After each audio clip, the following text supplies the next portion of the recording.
Bali would say لے کر خیبر پختونخوا کے بڑے خیبر اس تک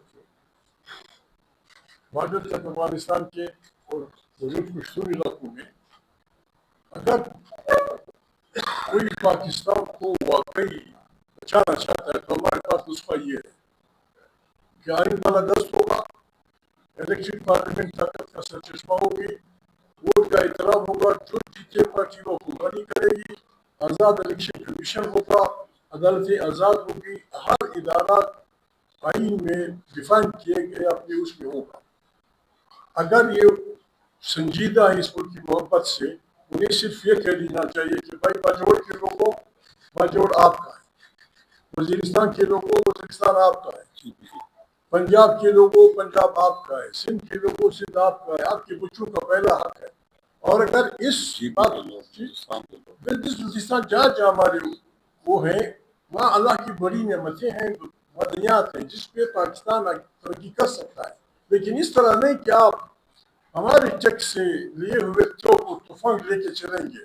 ہم وارن کرتے ہیں یہ دن اپلوڈ کر لیجیے وکٹری اخبارات میں۔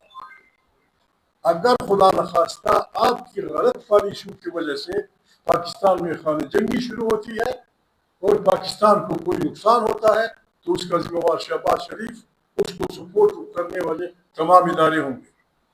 بائی فورس اپنی بندوقوں سے لوگوں کو مارو گے کہ وہاں کی بات کرتے ہیں سارے کے سارے وہ نہیں مانتے کہ بابا خدا کے لیے ہم حکم مر رہے ہیں، ہمارا اس زمین میں جو کچھ اللہ نے پیدا کیا ہے ہمارا حصہ ہم کو بتا دو، جا کے پھر معاہدے کرو، امریکیوں سے کرتے ہو، چینیوں سے کرتے ہو، جن سے کرتے ہو، دنیا کرتی ہے۔ یہ بات بہت اہم ہے، یعنی آپ ڈسپلیس پرسن بائی فورس دنیا میں کہیں نہیں دیکھا کہ گلگت کے لوگوں تم بھاگو یہاں سے، بابا تم کو کیا کرو گے؟ میں تمہارے گھروں میں چھوڑ دوں گا۔ وزیرستان کے لوگوں کو نیچے اترو، بابا سن سے نیچے کیا کرنا چاہو، کیا کرو گے؟ ہم تمہارے وزیرستان میں چھوڑ بابا چھوڑ ہم بتائیں گے۔ اگر آپ کو چھوڑوں کا پتہ نہیں ہم بتا دیں گے۔ آج بھی ہم حیا کرتے ہیں، آج بھی تمام شہروں پہ ان کی آشیرواد سے مسلح لوگ ہر چمن سے لے کر کراچی تک کڑے ہیں، لوگوں کی بے عزتیاں کرتے ہیں، لوگوں کو لوٹتے ہیں، کوئی پوچھنے والا نہیں۔ اس کے خلاف اٹھنا ہر پاکستانی کا فرض ہے۔ ہم نے بسم اللہ کر لیا، ہمیں حکم اعزا لا الہ الا اللہ، ہم آگے بڑھیں۔ ایک چیز سے اضافہ کروں، دیکھیے عمران خان صاحب کا جیل میں ہونا اس قوم کی محکومیت کی علامت ہے۔ ہم سمجھتے ہیں عمران خان کی آزادی اس بات کی گارنٹی ہوگی کہ اس ملک میں آئین ہے، قانون ہے۔ ہماری جو جنگ ہے آئین کے لیے، قانون کے لیے، جمہوریت کے لیے، ووٹ کے تقدس کے لیے، اس سب کا چہرہ عمران خان ہے۔ کیونکہ عمران خان نے 2 سال سے جو قربانی دی ہے، جس طرح وہ چٹان کی طرح جیل میں کھڑے ہیں، ہر قسم کا ظلم انہوں نے سہا ہے۔ کل جو ان کی بہنوں سے ملاقات ہوئی، انہوں نے بتایا کہ ان کے ساتھ کیا اس وقت کیا جا رہا ہے، کتنی تکلیف میں ان کو رکھا جا رہا ہے، لیکن ان کا عزم غیر متزلزل ہے۔ وہ کہتے ہیں میں پوری عمر کھڑا رہوں گا لیکن پیچھے نہیں ہٹوں گا اپنے مسئولین سے، اپنے نظریے سے۔ اور نظریہ ان کا یہی ہے کہ طاقت ووٹ کی ہے۔ جب تک آپ ووٹ کو نہیں مانیں گے، جب تک آپ انسانوں کی حرمت کو نہیں مانیں گے، اس وقت تک وہ کہتے ہیں میں پیچھے نہیں ہٹوں گا۔ ووٹ کو رد کرنا انسان کی حرمت کو رد کرنا ہے، انسان کی تقدیس کو رد کرنا ہے۔ یہ کہنا ہے کہ تم اس قابل نہیں ہو کہ تمہاری آواز کو سنا جائے۔ تو اس مقصد کے لیے ہم متحد ہیں۔ محمود خان صاحب نے آپ کے سامنے ایک بڑا نقشہ رکھا، معدنیات کے حوالے سے ہمارے مختلف جو علاقے ہیں ان کے حقوق کے حوالے سے یہ سب چیزیں مربوط ہو جاتی ہیں۔ ان سب چیزوں کا مقصد یہی ہے کہ پاکستان میں پاکستانیوں کو حقیقی آزادی ملے، ان کو اپنے حقوق ملے، اور اس سب کا چہرہ آج عمران خان صاحب ہیں، اس لیے ہمارا بڑا نصب العین عمران خان کی رہائی ہے۔ شکریہ۔ بسم اللہ الرحمن الرحیم۔ اس سے پہلے کہ میں 2 باتیں کروں، ہمارے بھائی برادر مصطفیٰ نواز فقر صاحب وہ وائس چیئرمین ہیں تحریک تحفظ پاکستان کے، فارملی یہاں موجود ہیں، اور بہرحال ہم ایک دوسرے کو ویلکم ہی کہتے ہیں، تو یہ خوشی ہے، ماشاء اللہ بہترین شخصیت ہے۔ بہت سی باتیں ہو چکی ہیں، میں صرف 1-2 باتیں کہتا ہوں۔ دیکھیں، سوئی میں گیس نکلی، پورے پاکستان میں لوگوں تک گیس پہنچ گئی، لیکن سوئی کے لوگوں کو نہیں۔ بلوچستان کے لوگوں کو نہیں ملی. یہ استحصال تھا, یہ ظلم تھا وہاں کے لوگوں پر. لوگوں کا اعتبار اپنے سسٹم پر نہیں ہے. حتیٰ آئین میں دیے گئے حقوق بھی ہمیں نہیں مل رہے ہیں.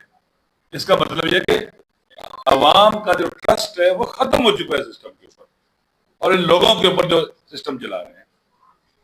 اس کے باوجود ہم پھر کہتے ہیں کہ آئین کی ریسٹوریشن ہونی چاہیے, اور جتنے مسنگ پرسن ہیں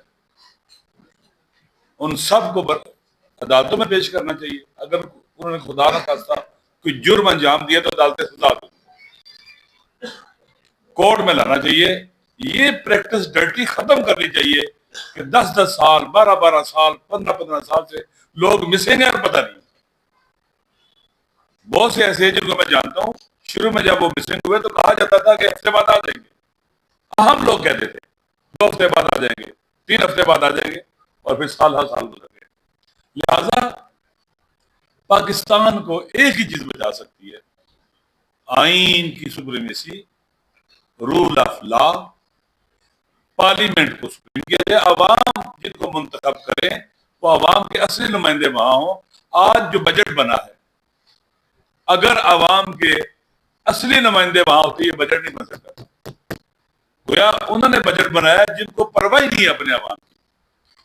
بدترین بجٹ پاکستان کی تاریخ کا, عوام کش, غریب کش بجٹ پاکستان کی تاریخ کا, ایک بم کی طرح کے سر پر پڑا ہے. اس بجٹ سے مہنگائی مزید بڑھے گی, غربت بھی بڑھے گی. مہنگائی بڑھے گی, حتماً غربت بڑھے گی. ہو ہی نہیں سکتا کہ مہنگائی بڑھے اور غربت نہ بڑھے. انفلیشن بڑھے گا, افراط زر بڑھے گی, مشکلات پیدا ہوں گی. اگر عوام کے الیکٹڈ نمائندے ہوتے تھے, جب پارلیمنٹ کی عزت اور آبرو ہی نہیں ہے, اسی پارلیمنٹ سے لوگوں کو اٹھایا گیا. رات کو کسٹوڈین آف پارلیمنٹ جناب اسپیکر صاحب جو ہیں, ایک کمیٹی بنی تھی, آج تک کسی کو بتایا کہ کس نے اٹھایا تھا اور کیوں اٹھایا تھا, اور پارلیمنٹ کی جو تقدس ہے حرمت کس نے پامال کی اور کیوں کی. جب پارلیمنٹ اپنا تقدس کھو بیٹھے, اس کا مطلب ہے کہ ریلیونٹ کوئی فائدہ نہیں. پھر یہاں سے جو بھی ترامیم ہم کریں گے, جو بھی بل بنائیں گے, یہ پاکستان کے عوام اس کو پاؤں کی ٹھوکر پر رکھتے ہیں. ان ترامیم کو بھی اور ان بلوں کو بھی جو عوام کے فائدے میں نہیں ہے بلکہ ایلیٹ لوگوں کے, جو ہماری ایلیٹ کیا کہتے ہیں کہ لوگ ہیں, ان کے فائدے میں ہو. اس لیے پاکستان کے عوام کا ہے, اور پاکستان کے عوام جس سسٹم پر اعتماد نہیں کرتے وہ اللیگل اور اللیجیٹیمیٹ ہے. اور ان حکمرانوں کو جو ہم پر مسلط ہیں فارم 47 کے ذریعے الیکشن لوٹ کر رہے ہیں, ان کو ہم پر حق کی حکومت نہیں ہے. جس کرسی پر بیٹھے ہیں یہ غیر آئینی ہے, غیر قانونی ہے اور اللیجیٹیمیٹ ہے. جو بھی تصرف کر رہے ہیں یہ